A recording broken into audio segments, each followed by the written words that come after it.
Hi, welcome to another American Girl Facebook Live. We are so happy you could join us today. And for those of you who are wondering why we asked parents of boys to tune in, well, I wanted you to know we have a very special announcement today. And that news is that American Girl is going to be debuting a new body book for boys. It's called Guy Stuff, the body book for boys. And it's coming out on August 8th, tomorrow. And here to tell us a little bit about that is Dr. Cara Natterson.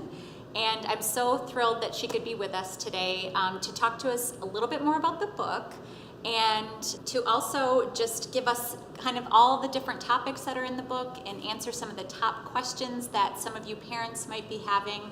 So welcome, Cara. Thank you. Thank you.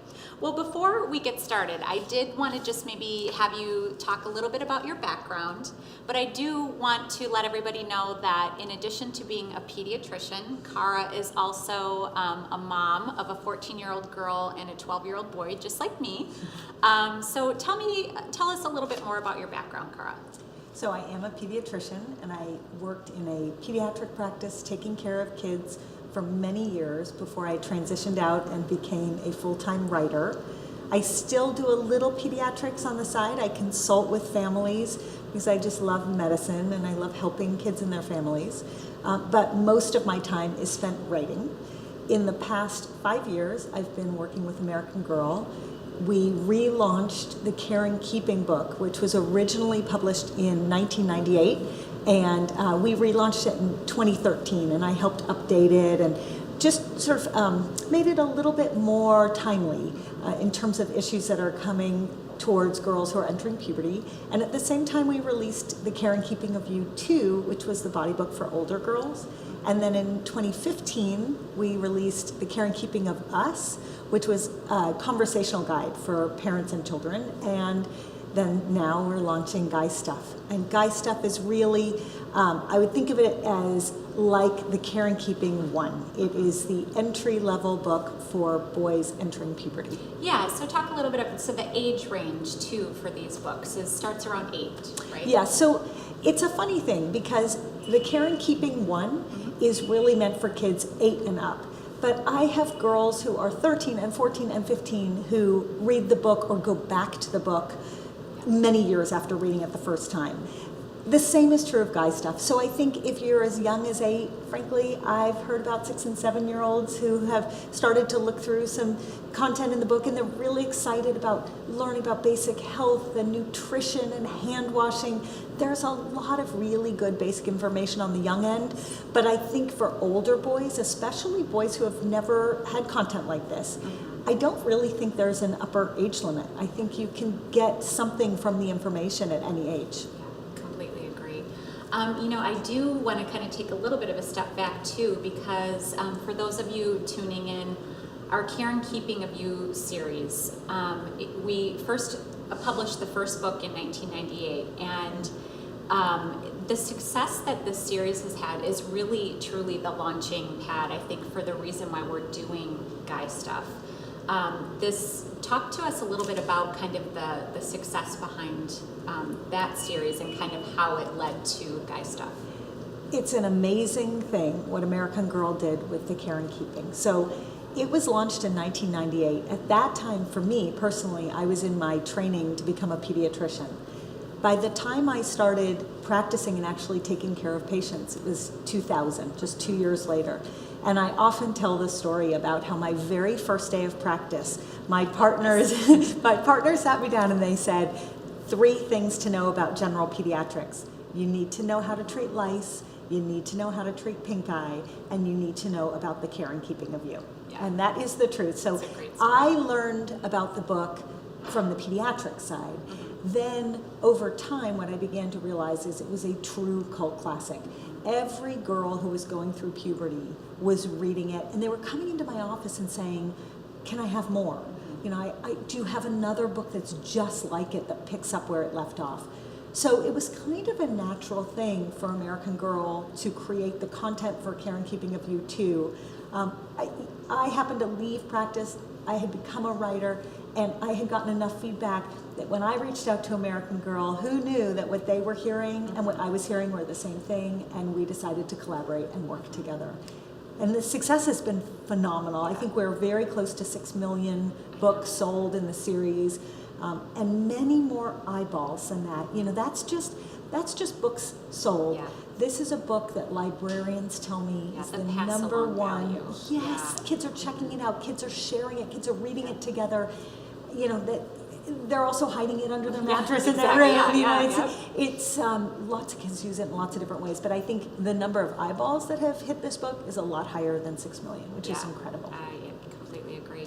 And you know, I do want to just touch on too, because I think you started to even talk about this, but parents and, you know, American Girl, we've been a trusted parent basically trusted partner to parents since the inception of the company. But this particular line, I think it really shows that we want to just continue that relationship. We know from all of the requests that we've received from parents how much they appreciate the Care and Keeping of You series, and it's really just another opportunity for us to kind of keep that trust going in doing a book for boys.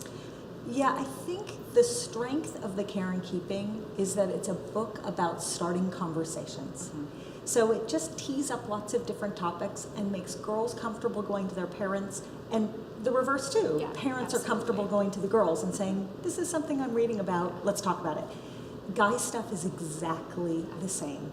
That is the goal. It's not to be an all-in-one. I mean, it's a pretty narrow book, right? It's not going to cover absolutely every detail for every single boy.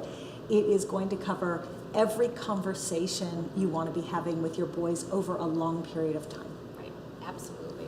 Love that. And I can honestly say, too, that my daughter was brought up with the Care and Keeping of You series, and the amount of conversations that it spurred. I mean, I'm so looking forward to being able to give this book to my son, because I'm just really hopeful that it has that same ability to kind of just continue conversations together. I will say on that note, one of the reasons we wrote The Care and Keeping of Us is that we've learned that communication styles between parents and children really vary from home to home. It depends upon the child, the parent, the home environment. Are you an only child? Are there a ton of kids and there's no quiet time?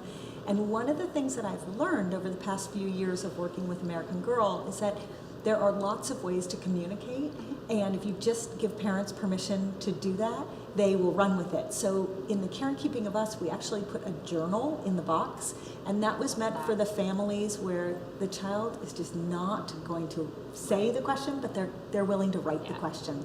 And turns out some of those kids have parents who are not going to say the answer, but they'll write the answer. Yeah, you wonder where they get that from. Yeah, exactly. So it's a very helpful thing to recognize the difference in communication styles, and I think all of these books in this series do start those conversations. Yeah, which is great. Yeah, I think you touched on something great just even in talking about communication. And I'd like to talk a little bit about the book itself in terms of just the overall difference of conveying this type of material to girls versus boys, and kind of that overall tone that goes into the book. Or tell us a little bit about that.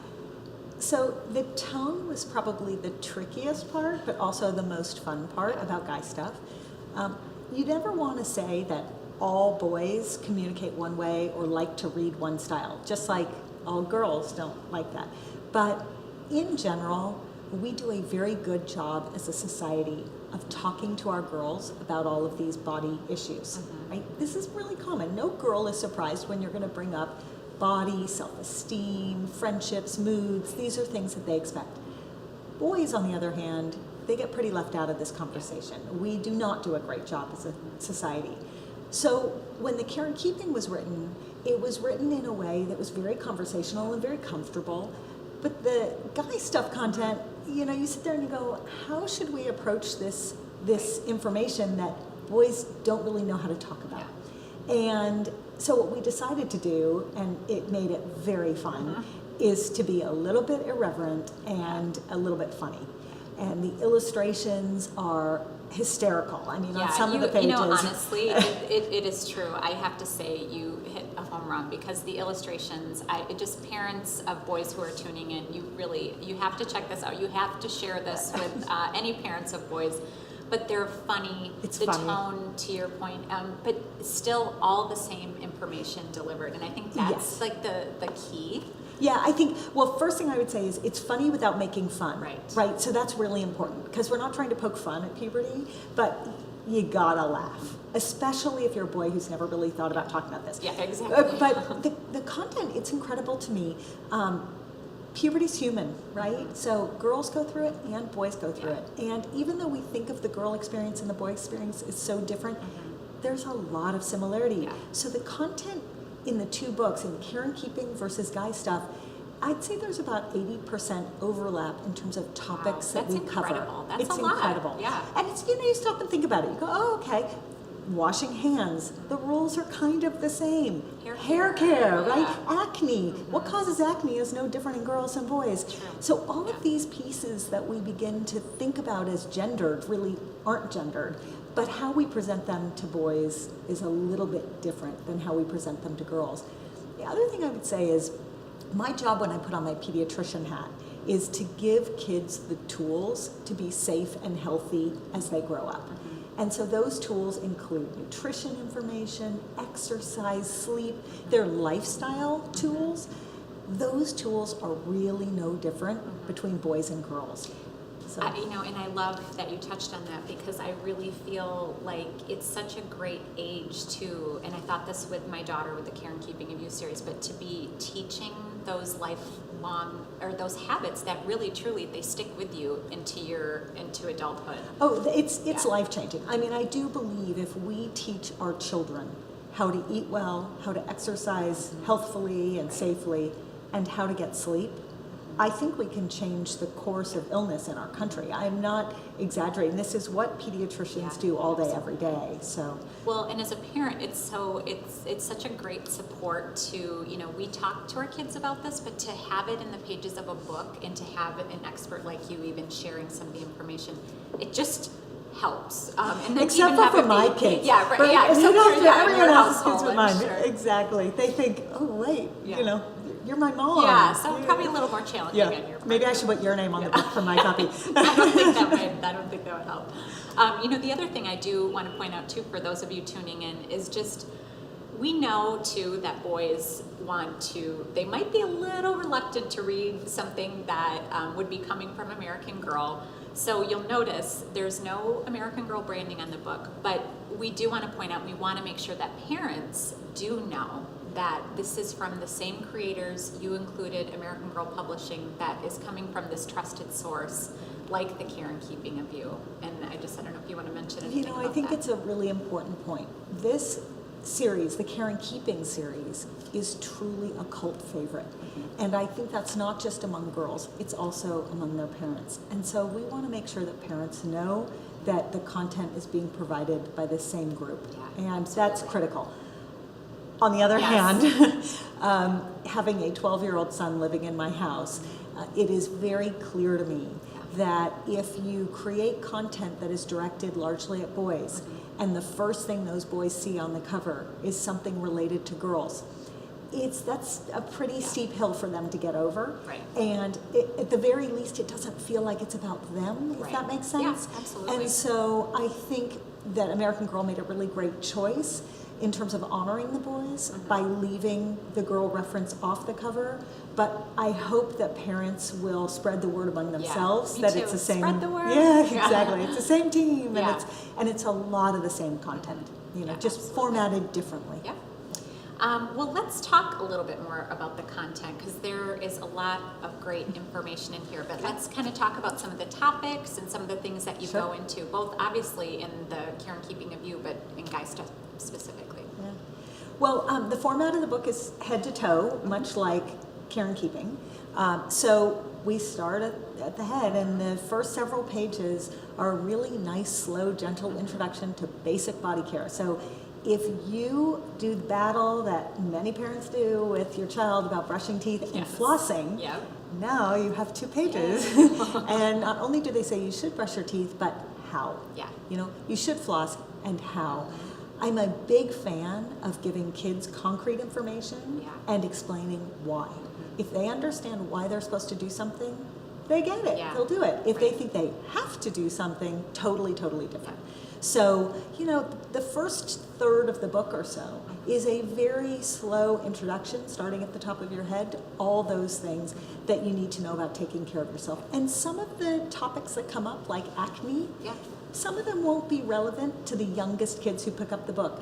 But just like care and keeping, it doesn't seem to matter. They just skip that page, and when they're ready for it, they go back to it, Yeah, right? that's what's so great. I think it is that resource that you Yeah. can keep coming back to, or the Which kids is can why I keep- love that it's a Yes. book. I Yes. have to say, it content is different when it's on a screen, and the feeling of having access to a page, being able to dog ear it, being able to skip it, it does feel different in a Yeah. digital format. So it's a great thing. I was just going to say that the book begins to touch on puberty when we get into the chest and stink Oh, section. yes, Yeah. one of my favorite I sections. love it. I hope every fifth grade teacher in Yeah. America appreciates that we covered stink, Yes. because the most common comment I get from fifth grade teachers is, "Oh my goodness, they come back from PE or recess Yeah. and Yeah, I've been in fifth yeah. grade classrooms before. Yes, it's a special smell. Everyone knows it. But smell is one of the early indicators of puberty, and we explain in the book why you smell, which becomes extremely helpful for Yeah. kids, right? Wear deodorant, Yeah. not as helpful as this is why you smell. Exactly. So that's where sort of some of the more puberty-related topics start to come up.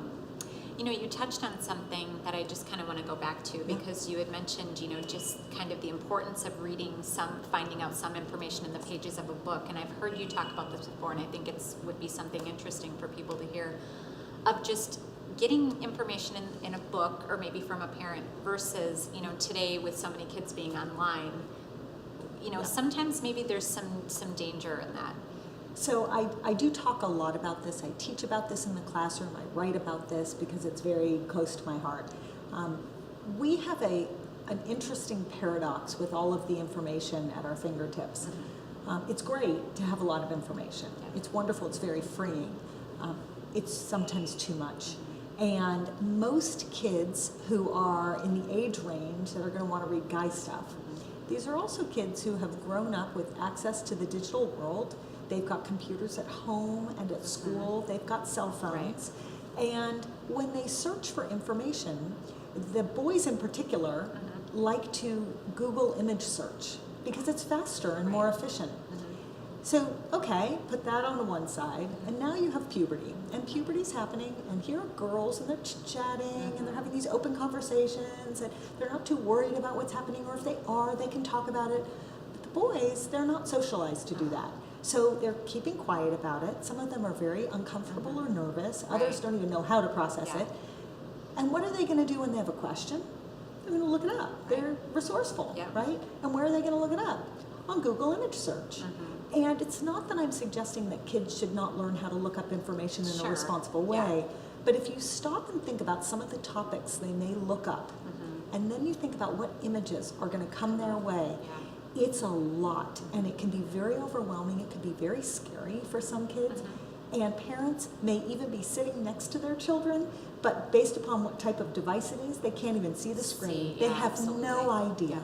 So I do worry about too much information and too much access online at a young age, and I think parents do need to recognize how their kids search information and also recognize the benefit of knowing exactly what content they're providing for their kids. Beauty of a book, you can flip through it, you can see if what's in it is comfortable for you. And then, absolutely. I love that. Thanks for going into that. Sure. Going back into some of the topics, and I love to, we have some of the illustrations here, but even the very beginning section of like the body basics, I mean, it's all right here. You're going to grow taller, you're going to sprout hair, you're going to sweat. It's just laid out so perfectly too, but I don't know if there's other things topic-wise that you think are important to touch on. Well, I love this 3x3. It cracks me up every time I look at it. And one of the most important things to realize is the reason it's set up as a grid is that there isn't one order for all this, right? So there's going to be someone who has a child who sprouts hair, and another one who has a child who goes through a growth spurt, and another one who has a child who has vocal changes, and all those kids may be the same age and the same grade, and that's their sort of early outward sign of puberty. By the way, I should say, boy puberty tends to be invisible to parents and other adults for much longer than girl girls, puberty. yeah, I've noticed right? that too. Because girl body changes are more obvious at Yeah. first, and boy body changes, I mean, it's a little embarrassing for boys when I talk about this, but it's important to acknowledge most of the early boy body changes that are happening are either very internal, they're just hormone and chemical changes, and that affects moods and feelings, Right. or they're things that happen in the underpant area. Yeah. And those are not places that the whole world is noticing what those changes Sure. are, as opposed to girls whose figures shift very Yep. quickly and who go through their growth spurts a little bit earlier. So the true beginnings of puberty for boys tend to be more invisible. Yeah. Um, I remember actually you came to American Girl a couple years ago, and Yep. I still remember this because my son was younger at the time. Now he's going to be 12. But you had mentioned one of the first signs being that their feet stink. Oh, yeah. And I went home and I was like, oh my gosh, he's in the beginning stages of puberty. But I thought that was really interesting. Well, to the point of the why being really important. Okay, here's why their feet stink. Okay. Good. Yes, Because I love this. when you start puberty, one of the very first changes is that you sweat more. And when you sweat more, you put more moisture out onto your skin, especially in the areas that are dark and creased, so armpits or Yep. feet that are covered with shoes and socks, right? And everyone has bacteria that grows on their skin. That's normal. Yeah. And the bacteria like to basically eat the sweat. They digest the sweat. And when they break the sweat down, the sugars in the sweat, that breakdown releases a smell. And that is the smell that we call body odor. That we agonize over. Right? And so that's Yeah. why it's an early Yeah. sign, because once you start sweating more, unless you're showering more or airing Yeah. yourself out more, you're going to smell more Yeah. too. That's great. Yeah, no, really interesting. By the way, my Yeah. favorite guy on the cover is Armpit Boy. Armpit, speaking of- yes. and he's a cult favorite. My son did not like Armpit Boy. He Yeah. thought he should be taken off immediately. But apparently everyone else finds him Yes, very, very I love amusing. that, yes. What about some of the other sections like that you feel like parents tuning in would be really happy or interested to know that we're covering in the book? So outside of the body, and we can go back to the body if you want to talk about that more, it's the feeling section that's the big one for me. The care and keeping is 100 pages long. Guy stuff is 110 pages long. Those extra pages are extra pages dedicated towards emotional shifts and moods for boys. And we cover it in the care and keeping a little, but in guy stuff we really cover it. And this takes everyone by surprise because the assumption is that boys don't have mood shifts in puberty. Well, Exactly, the yeah. assumption by anyone who hasn't raised a boy going through True, puberty, right? yes. Once you're in it.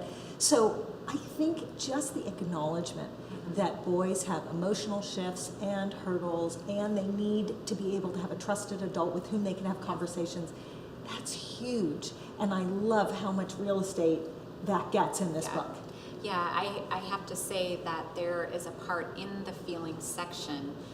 You even go into some detail, and I just think this is great because these are the things that boys are hearing. There's a section on even like what the concept of manning up means, and kind of sometimes the mixed messages that can instill in a boy. And I think it's great that even within the feelings section, we kind of go into some of these concepts that they're going to hear.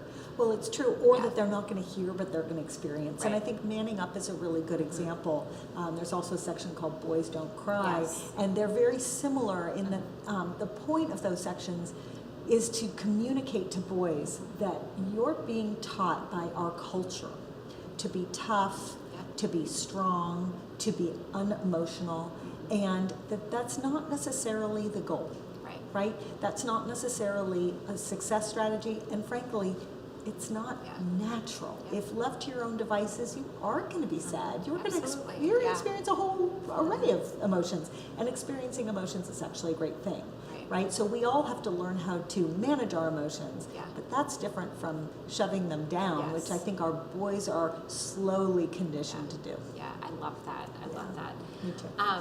Well, is there anything else that you want to cover? Otherwise, I was going to say I wanted to mention we had you here earlier to talk to our American Girl employees, and it was just such a great. I mean, we have so many parents in our audience, who also have boys and girls, but we had some great questions. So before we kind of get to I thought it would be great to have you answer some of those questions. I Is love there it. anything else in the book that you feel like you'd love to mention? Or You know, I just want to talk about the very end of the book because it covers Yes. social and family relationships, slightly different from the feelings section, but equally important for our boys and something that's often not talked about.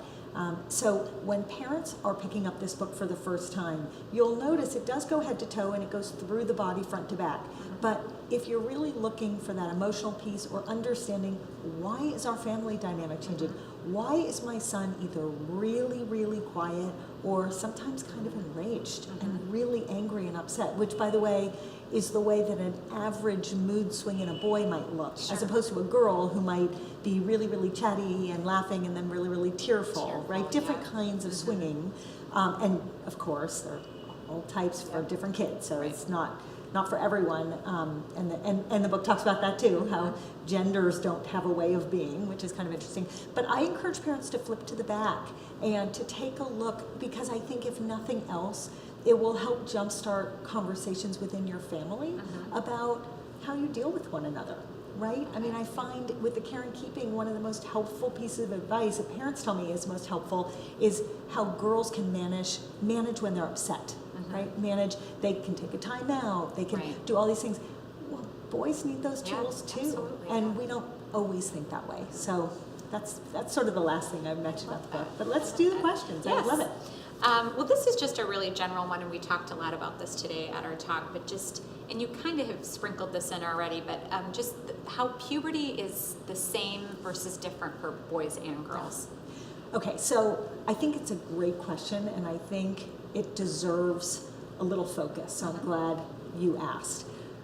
Puberty is, the definition of puberty is a process that starts in your brain, where a gland in your brain releases some hormones, and those hormones tell other glands to release other hormones. And ultimately, there are hormones floating around in your body that make your body slowly transform over time from a child body to an adult body, okay? And along with those physical transformations, there are mental or emotional transformations as well, and social transformations that happen at the same time, okay? So puberty is not a very short thing, it's actually quite long and protracted, and the effects of all these hormones is very, very slow. I should add, as a little side note, we have a lot of different kinds of hormones in our body. Not all of them are related to puberty. So there are hormones that have to do with metabolism, how you burn through energy. There are hormones that have to do with sugar and how sugar is used in your body. There are hormones that are connected to sleep. So sometimes when we use the word hormone, people think it's just about puberty, and it's actually not, all right? It's good to know. Yeah, it's a nice sort of, okay, so there we are. That's Yes. puberty. Okay, boy puberty versus girl puberty. Those downstream effects of those hormone shifts change the way your body is shaped and change the way your body looks on the inside. Specifically, they affect the secondary sex characteristics that will eventually allow a child to mature into an adult and eventually have babies. That's sort of the goal of puberty. The order in which it happens is completely unpredictable, which kids get so frustrated by, and there's nothing we can do about it. But as I mentioned earlier, the order for girls tends to be slightly more outward changes. So their bodies become curvier and they develop, their chest area develops, and they have sort of more obvious changes, whereas the initial physiologic signs for boys are a little quieter. Both boys and girls have body odor early on. Typically, both boys and girls will become a little moodier early on, although it'll look different. Both boys and girls take years to make their way through puberty. Both boys and girls tend to go through their growth spurts towards the end of the puberty process, but not the very end, right? So we all know girls who are entering middle school who have just had a crazy growth spurt, and they're not finishing puberty, right? So it's tricky. Yeah, lots of great. similarities. And it's great to hear you talk about it that way, and then to know too that this is even the sentiment that you are it's in these books where you're letting kids know that it is different for everyone. Even though there's kind of an average, that it's fine if you're not falling within that average, that there's normal. They want Yeah. to be normal. Right. Everyone wants to be normal, right? And it's really hard to wrap your brain around the fact that there's not exactly a normal. Yeah, exactly. Right? Yeah. It's hard for us. Which it's helpful for them, I think, at that age, Yeah. because it is kind of that stage where they kind of question themselves a lot, and to have That's that right. confidence of that message coming through loud and clear, I think it's really important. And I will add to that one of my favorite lines is that I have a friend who says, it's not easy to be on the early side of puberty, be an early bloomer. It's not easy to be a late bloomer. And it's not easy to be a middle bloomer. Yeah. So basic message, it's not easy. Yeah. Exactly. So we hope we'll make it a little easier. Well, I'm going to ask another question here. So this one, actually, this could be something that a lot of people tuning in would have a question about. So we've talked a lot about what the book and the books cover. What it doesn't cover in guy stuff, or what we don't cover in Carekeeping of You, is sexuality. And that was a real intentional decision, both with American Girl and you as the author. And can you explain a little bit about why we don't go into that? Absolutely. It's really important information. Sex education is critical, but it's different from puberty information. So, as I mentioned, puberty lasts over many, many years. Right. And these books are designed to begin young, for kids to be able to be healthy and live safe lifestyles and make good choices. Conversations about sex and sexuality, they don't come for years after conversations about, say, why you should brush your teeth and why you should wash your face, right? Yeah. And so I don't think that we need to lump them all into one book. In fact, I have found that when they are lumped into one book, kids are a little bit tentative about reading that book, or parents are tentative about giving that book to their kids because they want to pace the information. So the beauty of the Carekeeping is that these are relatively short books, and they just pace the information through puberty. And if there were an imaginary Carekeeping of You 3, would that book cover sex? Maybe it would, because at that point, it becomes a relevant conversation. There are lots of really wonderful books that are written about sex and sexuality, and so I feel like that information is covered in the middle grade literature world in a way that this sort of health and wellness dialogue and how to have conversation starters about your body and your friends and your feelings, there's not quite as much about that. Yeah, I love that. I really appreciate the explanation on that. Well, I feel like I really appreciate this discussion. We've had just great discussion. I'm sure that people tuning in probably have a lot more questions. So I'm really happy to report that you're going to be joining us back again in a little while here at 3 o'clock Central. And we are going to have people be able to ask questions. So you can ask specific questions in your comments, and you'll be back to answer those questions. Yeah, I would love it. Yeah. I'm looking forward to it. Super exciting. I just want to show the book again, because please share it. Anyone who has friends who are parents of boys, please share it. And also, we're going to be giving away 5 copies. So for 5 lucky people, you're going to get a copy, and we'll message you about that. And if you don't end up winning, I just really encourage you to pick this up. It goes on sale tomorrow. It's $12.99, bargain, I think. And we hope you will read this with your sons.